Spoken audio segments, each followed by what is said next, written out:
დღეს მომავზადოთ ძალიან გემრიელი და მარტივი ბურგერის პურები. თბილისზე ჩავასხათ თასში. მე 2 მაგ პორციას ვაკეთებ და 1 პორციის რეცეპტს ზუსტად დავწერ აღწერაში. შემდეგ დავამატოთ შაქარი, რომ კარგად გააქტიურდეს უფრო მეტად საფუარი და შემდეგ დავუმატოთ საფუარი.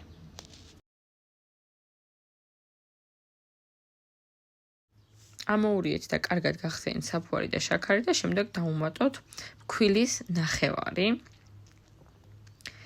ამოურიოთ. დავაცადოთ 10-15 წუთი, რომ საფუარი გააქტიურდეს. და მერე შემდეგ დავამატოთ უკვე დანარჩენი ფქვილი. ნახეთ ფქვილს როგორ შეიზელს.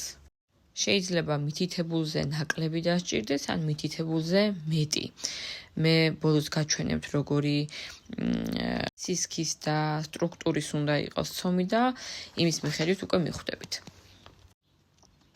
მე აქ ვუმატებ უკვე კარაქს, გამოვალ კარაქს, ოღონდ არა ცხელს, ცოტა რომ შეგრილდება. და კარგად რომ შეეზილება და აირევა, უკვე მზად არის ჩვენი ცომიც. აი ნახეთ როგორ გამოიყურება, არ ეწეპება ხელზე და არ არის მაგარი, ძალიან რბილია, მაგრამ არ ეწეპება. შემდეგ გავაჩეროთ 1 საათი 1.5 გაურმაგებამდე და შემდეგ უკვე მოვაგუნდაოთ პატარ-პატარა გუნდებად.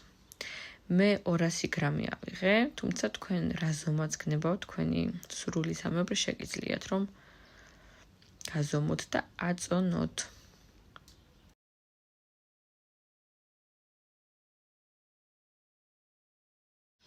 არ ვჭრი ამ მონაკვეთს ვიდეოდან სპეციალურად, რადგან ვინც პირველად აკეთებს, მათ უფრო მეტად სჭირდებათ ხოლმე რომ ნახონ თვალის თუ რა უნდა გააკეთონ და როგორ.